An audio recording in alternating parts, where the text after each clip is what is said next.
इराणनं उतरवला अभेद्य इस्रायलचा तोरा.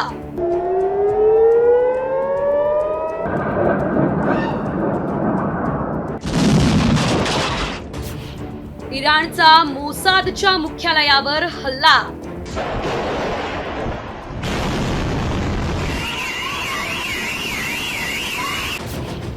इराणनं भेदलं इस्रायलचं सुरक्षा कवच.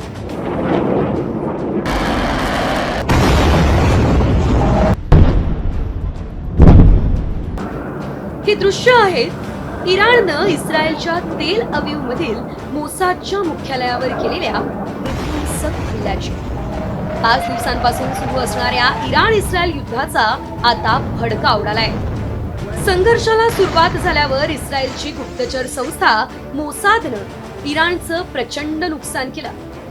मात्र याच मोसादच्या मुख्यालयावर हल्ला करून इराणनं इस्रायलची झोप उडवली आहे. इराणच्या क्षेपणास्त्रांनी इस्रायलमधील तेल अवीव, हायफा शहरांचं मोठं नुकसान केलं. मोसादच्या मुख्यालयावरील हल्ला इराणसाठी का महत्वाचा होता पाहू. 7 वर्षांपूर्वी इराणमध्ये मोसादची मोठी मोहीम झाली.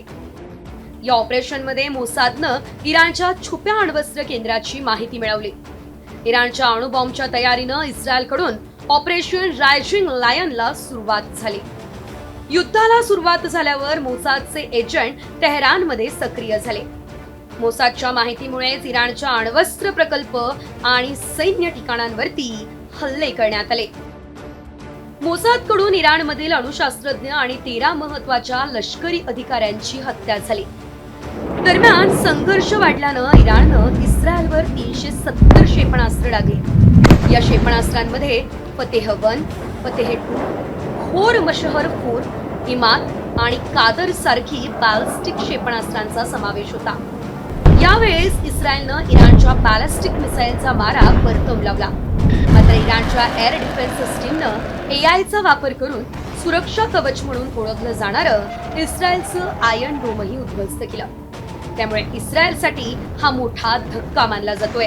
एकाच वेळी जर वेगवेगळ्या दिशांच्या माध्यमातून शेकडो मिसाईल्स, डेकॉइज किंवा ड्रोन्सचा हल्ला जर आयर्न डोम एअर डिफेन्सवर झाला तर त्या माध्यमातून ही Iron Dome air defence system fail जाऊ शकते हे इराणला माहीत होतं. आणि म्हणूनच लेबनन, येमेन, इराण या वेगवेगळ्या देशांनी एकाच वेळेस शेकडो मिसाईल्स, ड्रोन्स, डेकॉइज याचा हल्ला इराणनं इस्रायलच्या दिशेनं त्या ठिकाणी केला. आणि त्याच्या माध्यमातून ओव्हरलोडिंग झाल्यामुळे Iron Dome air defence system systematically आपलं काम करू शकली नाही.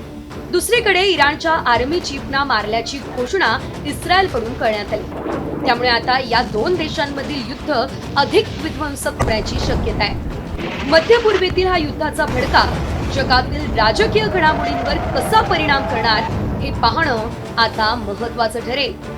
ब्युरो रिपोर्ट, साम टीव्ही न्यूज.